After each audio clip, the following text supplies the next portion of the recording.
Wanting to keep my podcast sponsorships and advertisements free, I stayed away from such options. Instead, earlier this year, an alternative appeared. With my fiancée, we have joined a rapidly growing marketing network for a company which develops technologies and healthcare products based on traditional Chinese medicine. Instead of advertising products and services, I've decided to extend this opportunity to you. While this opportunity may not be for everyone and might still be unavailable in your country, I have no doubt that in time it could be, and therefore here we are. If you are looking for a side hustle, an alternative way of earning, and a space to grow as your own boss and manager, this program could be for you. Commission-based and fully remote, I believe it to be an opportunity for those who feel like a 9-to-5 model takes away too much of their life and isn't exactly worth their time.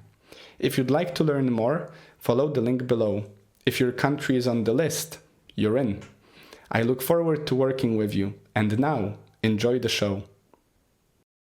Hello and welcome to WS Podcast. My name is Wojciech Salski, I'll be your host for today, and before we begin, may I just remind you, if you find this podcast entertaining and useful, if you'd like to see more of it, and if you'd like the world to see more of it, then please make sure to follow, subscribe, and maybe share it with a friend. You know, it goes a long way, it helps the podcast to grow, it makes my heart grow fonder, as they say. And it's the best kind of advertising there is.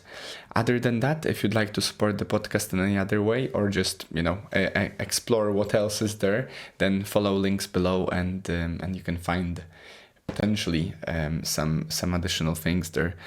Here we are. I do feel slightly scattered today, so please pardon my jumbling mind.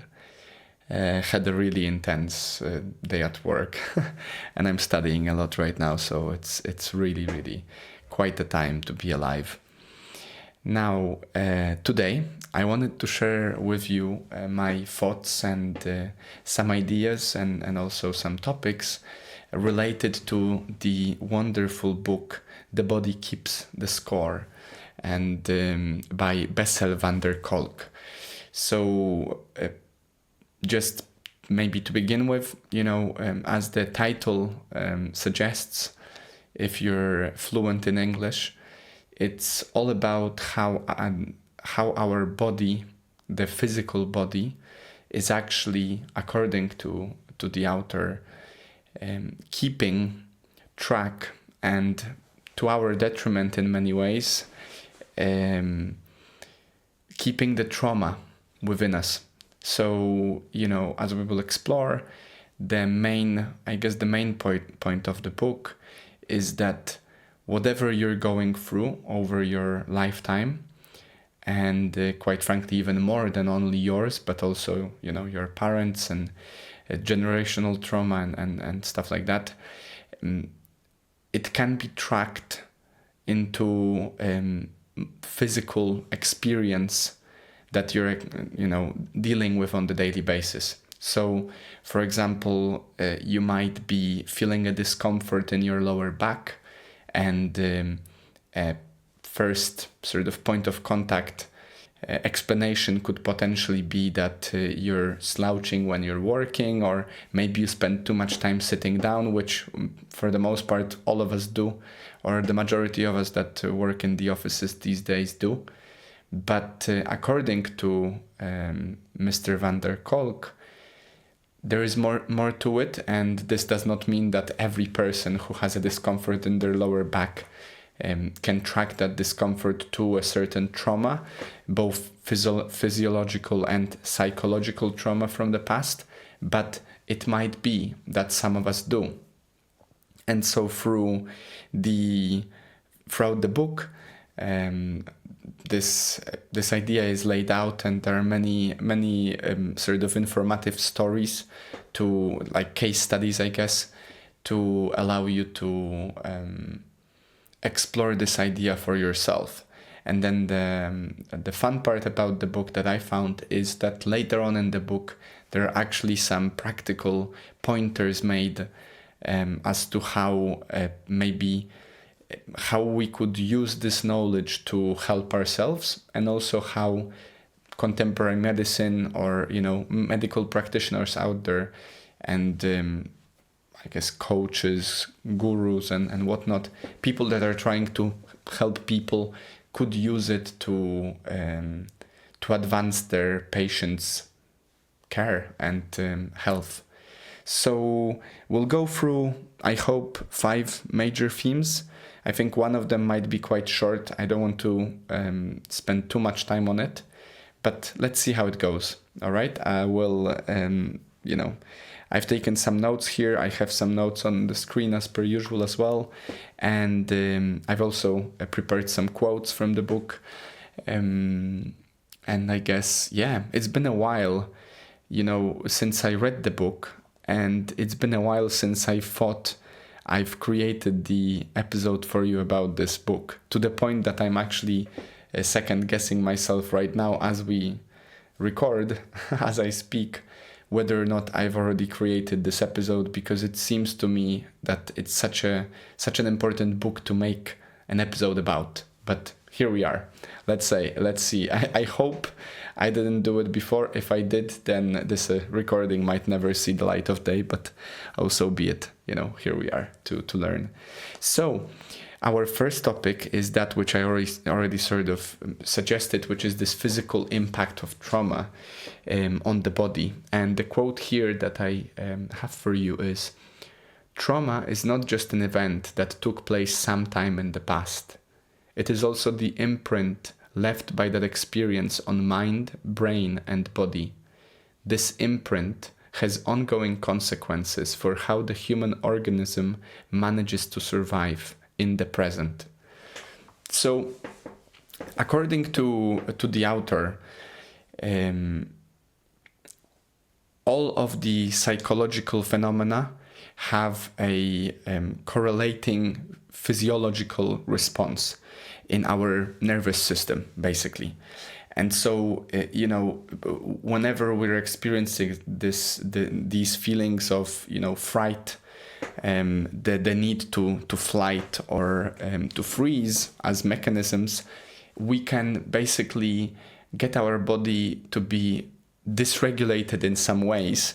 And over time, these can cause, as I said, some sort of tension in a certain space, a pain, maybe some hyperactivity or, wiring in our nerves in a way that causes us a discomfort or causes further an echo of that trauma, if you will.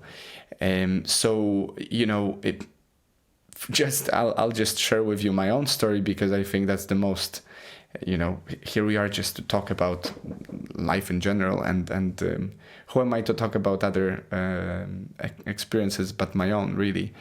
Now, I've recently been, a few months ago, I went to a medical practitioner who did a bunch of studies on me, a bunch of tests.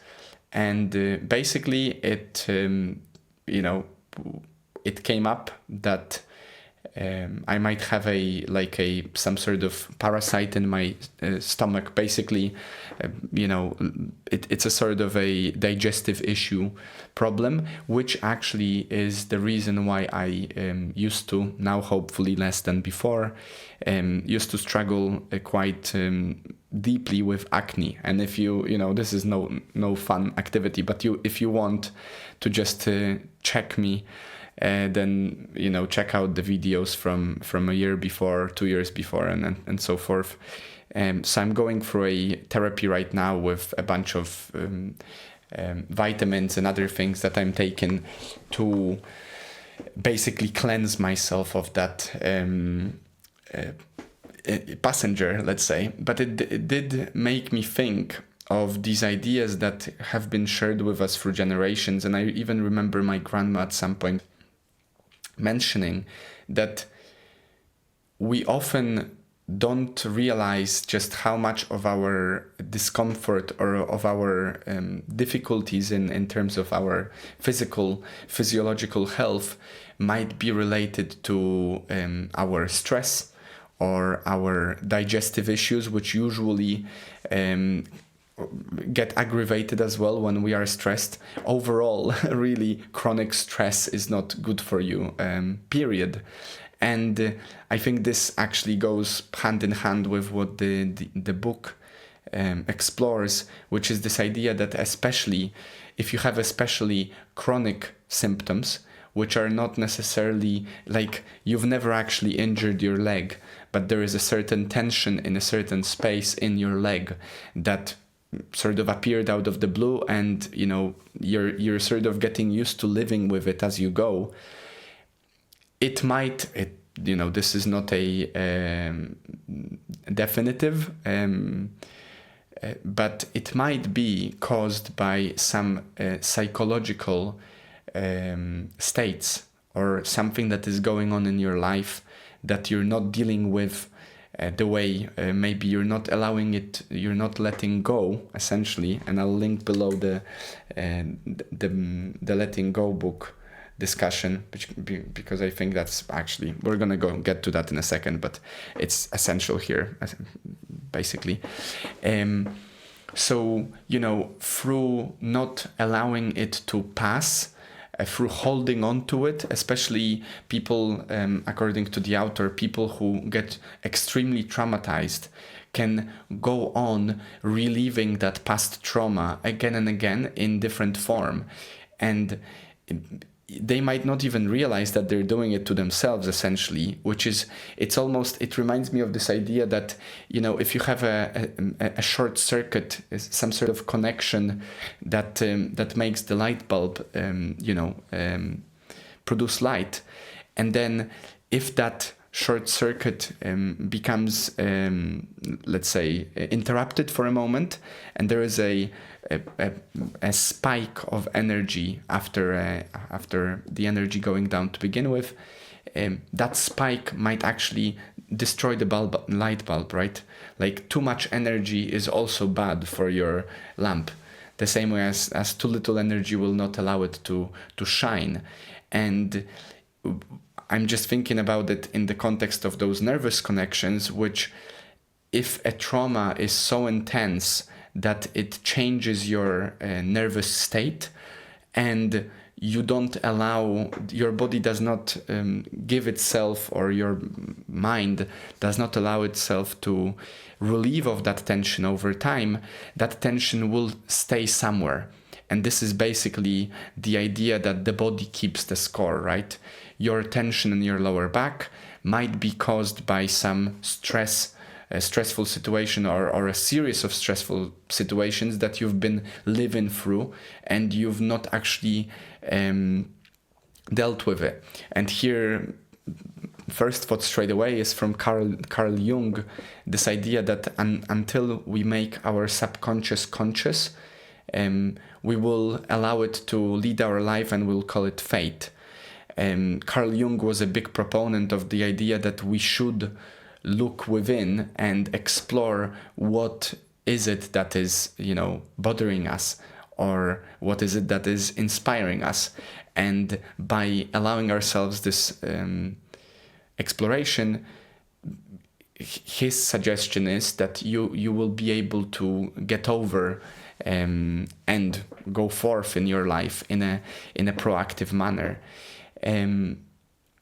So I guess the question here may be that you might be asking, and it's certainly one that the book will offer some ideas for, and I don't want to spoil too much. I think it's this book is too intense and too technical for me to, with all my ignorance and limited understanding, to try and portray it for you. It would be a very big discount if I did. What can we do about it, in a sense? Like, how do you observe? How do you become more aware of these? And I guess the best way to go forth to begin with, apart from exploring these ideas in the book, is observe yourself more. As Jung suggested, become more aware, become more conscious of how you feel. And this does not mean that we should be becoming self-conscious to the point that we're just chronically thinking about ourselves. And, as we know from Peterson's research and lectures, there is a really small margin of error between the correlation. There's basically, it's self-awareness and like depression or anxiety are so closely correlated that it almost seems the same. If you're so fixated on yourself that you don't see anything else, it's very close to being extremely anxious or depressed. So I'm not saying, and I don't think Bessel van der Kolk would say, observe yourself to the point of, obsession, but becoming more aware of your body through certain activities, such as meditation or practicing yoga, breathing exercises. I'll mention them later in the episode. We can start and untangle some of these knots that we might be carrying. I think that's a really beautiful way of portraying this. It's like a knot you have somewhere in your body, whether that knot causes you chronic pain or whether it causes your body to crunch down to keep a certain posture. One thing, as well, that you probably have experienced before, and if you haven't, then good on you. I definitely had, and I know that a few people from my vicinity have, that sometimes people will have a certain cramp when we're too stressed. You might feel it in your stomach, like a really sinking sensation in your stomach. Well, that doesn't mean your stomach is actually sinking down, right?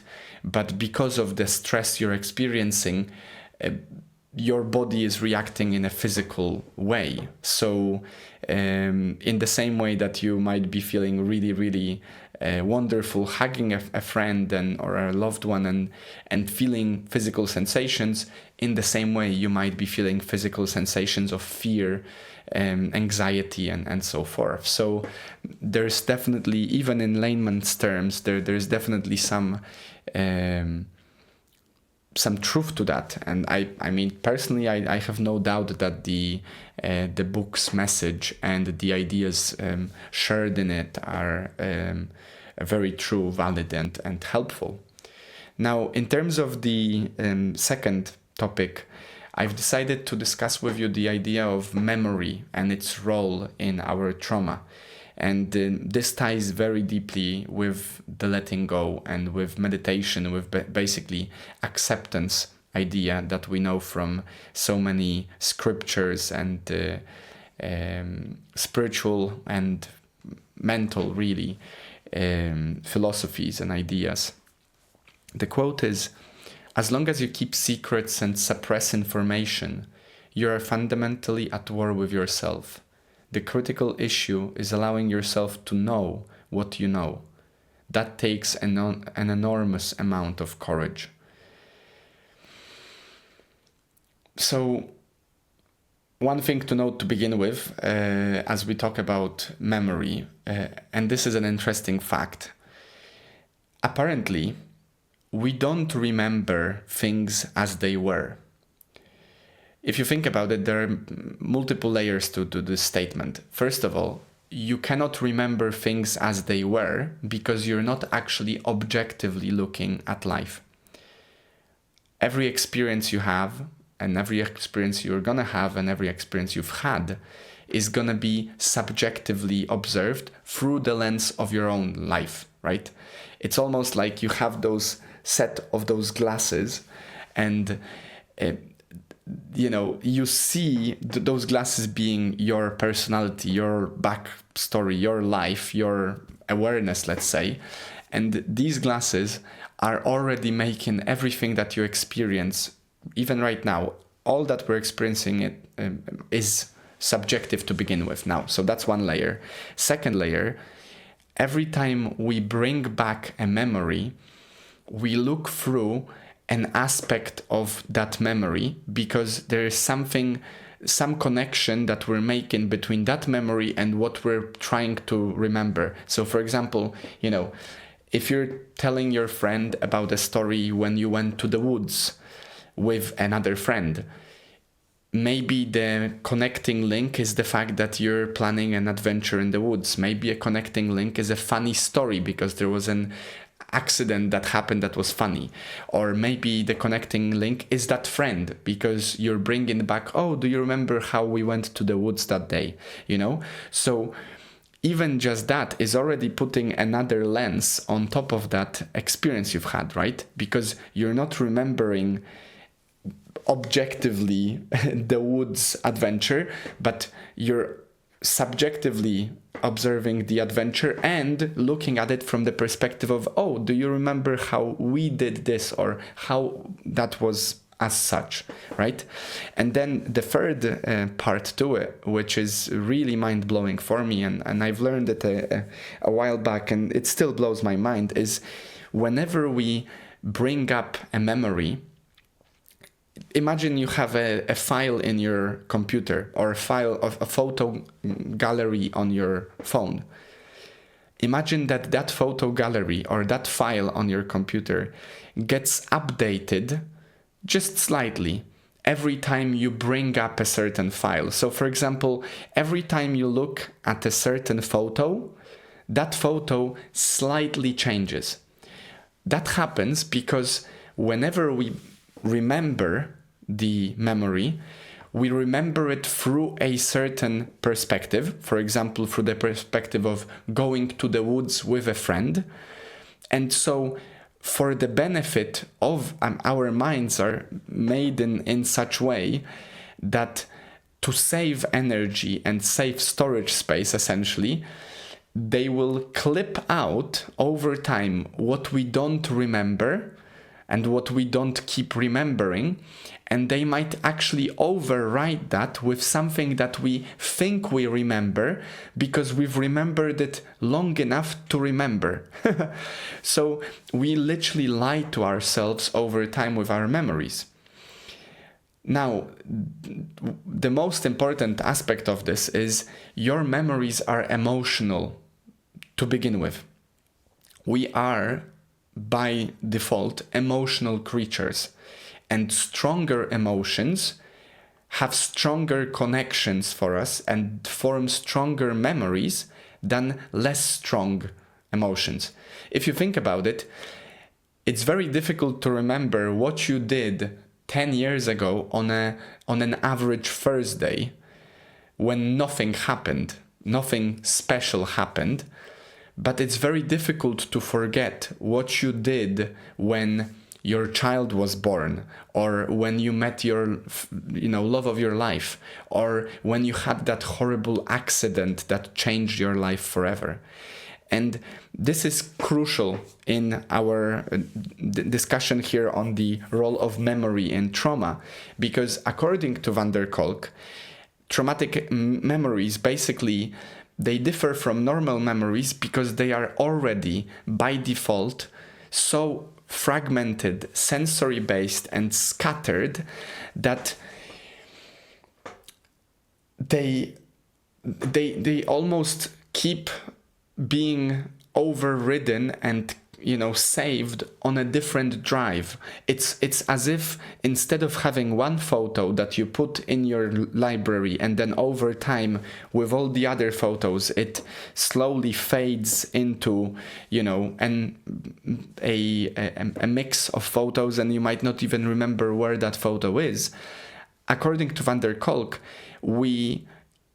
traumatic experiences, truly traumatic experiences, are very difficult to deal with, particularly because they become scattered from the get-go.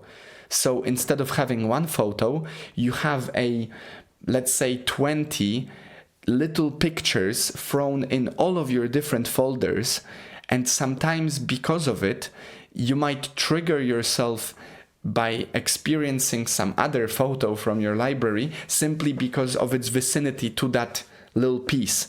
And so it becomes really difficult for people who have that, for example, post-traumatic stress disorder. It might become really difficult for them to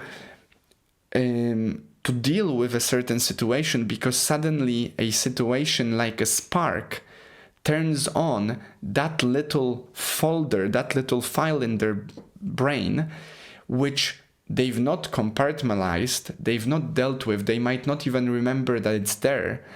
And it's so intense that it basically floods the brain and the nervous system with so much stress yet again, as if they are reliving that trauma. And this is also why, being pain averse, we go towards pleasure and away from pain by default.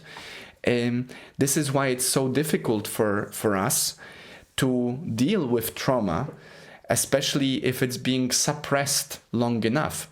Because upon emergence, it might be so overwhelming that it almost feels like being there again, basically reliving it fully, again.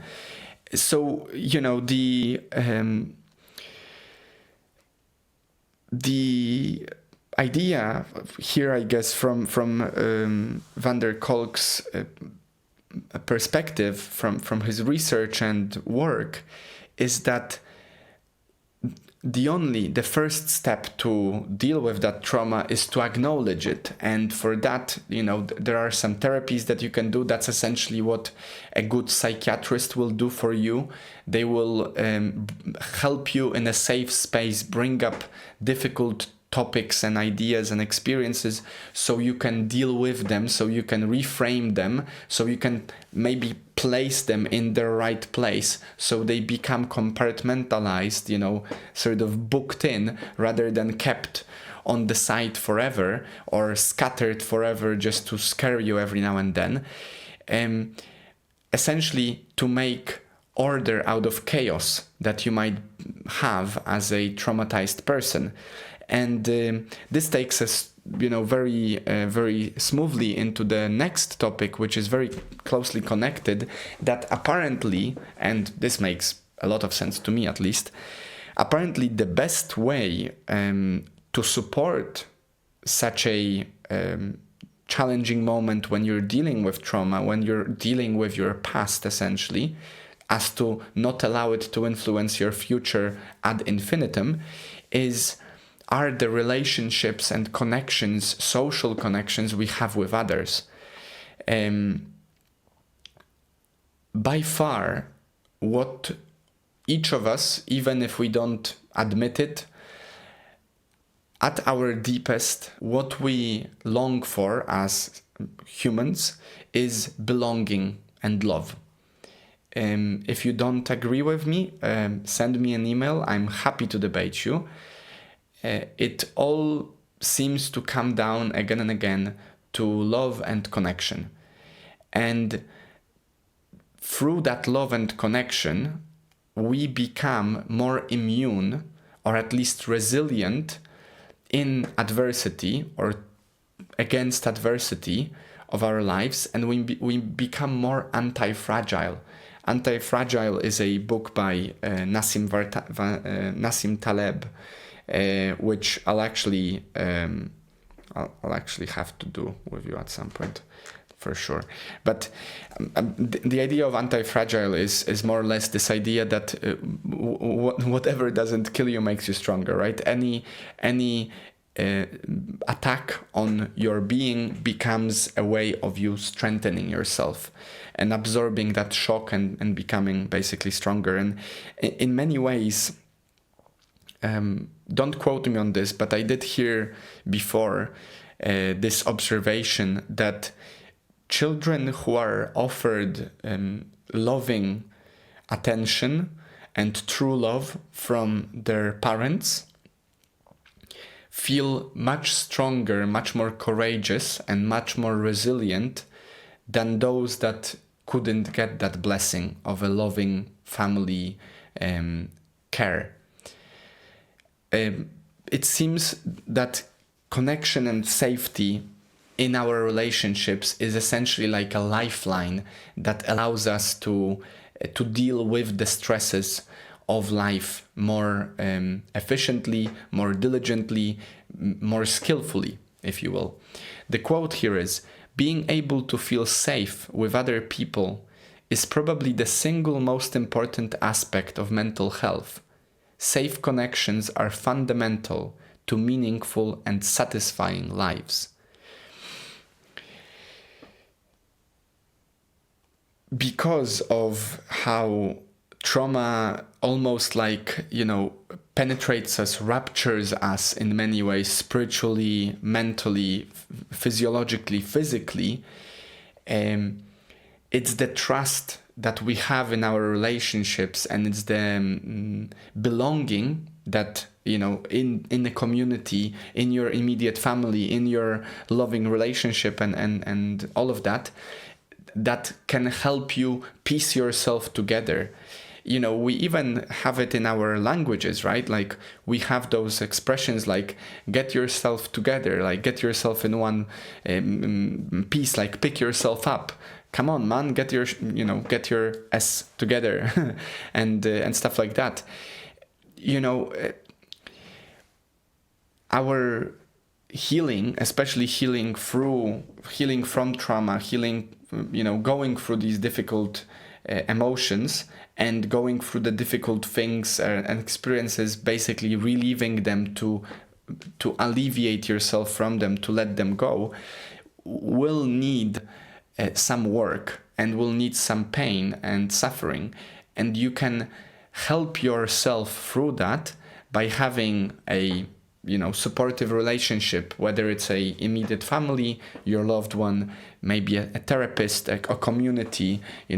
Basically it seems that we just deal with life better when we have someone to support us, even if that support is solely spiritual or solely by being present. A big part of dealing with difficult situations is just being with the person. You often don't have to say much. Maybe there is not much to say, but just your presence with them and their ability to lean on you as they go through it is all they need sometimes from you, and all you can offer as a great friend or an ally or a family member. So in many ways, yet again, coming back to the nervous system, huge part of our nervous system relaxation comes from physical touch. A funny maybe mention here that certainly is very relevant to my situation in my relationship is I struggle to be able to show my fiancée any of the great movies that I love and would like to share with her, because the moment we watch something together, she very quickly falls asleep. And there is a good explanation for it, not that that's an excuse. I still would enjoy having her to watch the movie with me rather than sweetly sleep on my shoulder. But apparently when we hug a loved one, or when we are when we have a physical touch connection with another person that we feel safe with and loved, oxytocin and multiple nervous let's say connections are being sent out through the body that motivate our body to relax, our muscles to relax. Basically we can recuperate our energy, replenish ourselves and relax ourselves. And this is why you might be struggling as well to have a fun movie night with your loved one if they have tendency to be sleepy, and then that's just multiplied exponentially by the fact that you're hugging them, and then they just fall asleep almost instantly. So coming back to the book and the idea, in whatever shape or form you might be dealing, or your loved one might be dealing with a difficult situation, one of the best things you can do to begin with, which doesn't necessitate you having to know anything, is just hug them, just be with them, offer them your presence, your physical touch, and basically your love and your care, and send those signals both physiologically and spiritually, to allow them that space to heal and relax, basically, to relieve that tension, right? Dogs do it very well. Whenever you see a dog stretching or shaking off, we should learn, if anything, we should learn from dogs how to relieve stress. Like, if a dog is stressed, it will shake it off, or it will, stretch here and there, and then it's back to almost like a reset mode, and back to happy living. I think that's definitely something that we could learn from the dogs to do more efficiently. Now, our final major topic, let's say, on this point, is the therapies themselves. So, as I mentioned in the book, the author actually mentions the therapies that, in his opinion, work, and offers some exploration of these. And the quote is, "The challenge of recovery is to re-establish ownership of your body and your mind, of yourself. This means feeling free to know what you know and to feel what you feel, without becoming overwhelmed, enraged, ashamed, or collapsed." And, basically he advocates for body-based therapies such as like yoga, somatic experiencing, breathing deeply, those therapies that focus on physical sensations, physicality, and stuff like that. Now, before I go any further, the way I think about it, the way I understood it, in my, ignorant mind, it seems to me that people who deal with really, really difficult trauma almost disassociate or become passengers or observers of their life. It's a defense mechanism. If you're going through something really, really, really, really horrible, at some point you might disassociate, because it's just so mind-blowingly bad that it seems like the best way to perceive it, as if it's not happening to you, as if you're observing it happening to your body. And in the same way, I'm thinking in a spiritual term, it seems like that out of the body experience might be what we need to mend back when we're trying to reclaim our sovereignty, basically, and our power. Of course, this might be really difficult for us to comprehend and imagine, because at least me, I've not experienced trauma to a degree that would get me over such edge. I thank God, hopefully, touch wood, it's not something that I have in my life to experience, but that's how I understand it. I understand it as if you lose your touch with your body, and what Bessel van der Kolk advocates for is to bring back that touch with your body through physical experiences, because our bodies are primarily physical in the way we experience them. So by going through these therapies, by allowing yourself to be more aware of your body, breathing exercises such as Wim Hof method, I will link below, I'll note it down straight away, which I mentioned last week actually. Wim Hof method, yoga, any yoga really. I'll link below as well yoga on YouTube that I've started with. Now I do yoga on my own. It's just a part of my practice. All of the activities that allow you to feel your body more and be more aware of your body over time are likely to bring you back to that body and associate yourself with that body again. And so, think about it as the process. First step was to observe and notice that we have that trauma somewhere in the body. Second step was to go through that trauma, experience it, understand it, let it go in many ways. And then the third part of this stepped approach is to start healing yourself through taking power back for yourself over your body and basically becoming whole once again, right? So, basically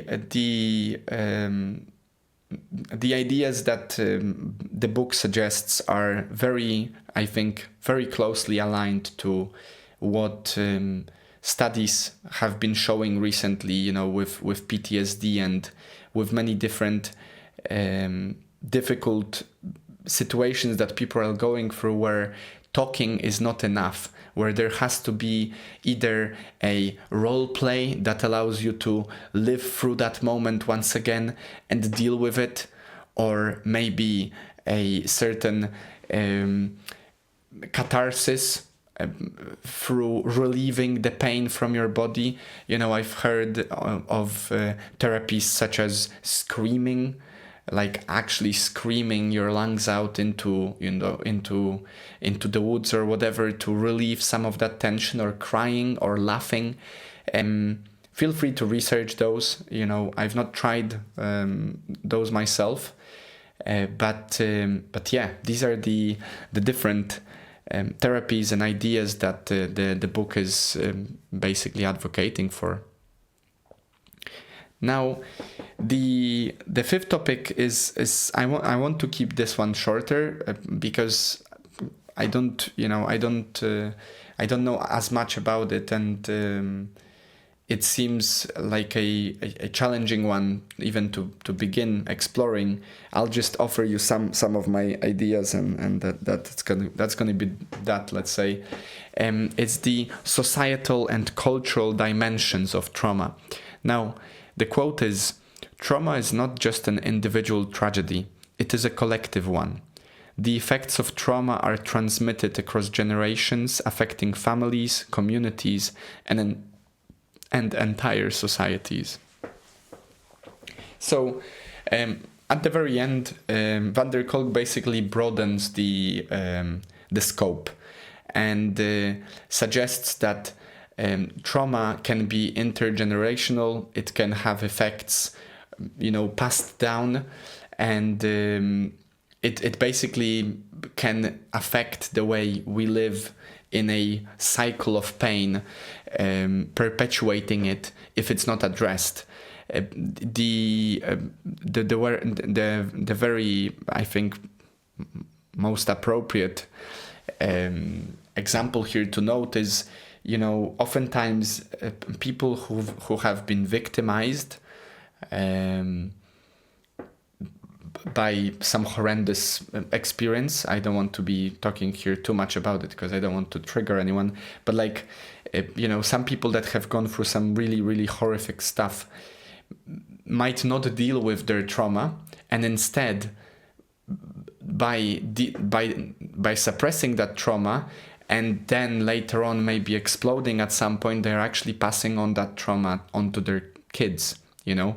It is said, for example, that becoming wealthy or becoming poor is not has nothing to do with our abilities, and it has all to do with our attitude and the psychology and the approach that we've been brought up in when it comes to money.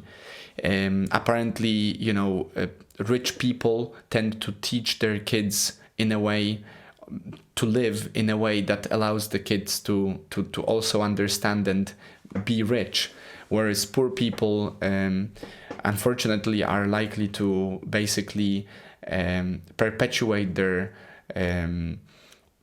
poor situation unless they course correct and maybe deal with their challenges and allow themselves the space to teach kids differently, right? So we might be passing on subconsciously or consciously, knowingly and unknowingly, some of our traumas onto our children and their children and their children.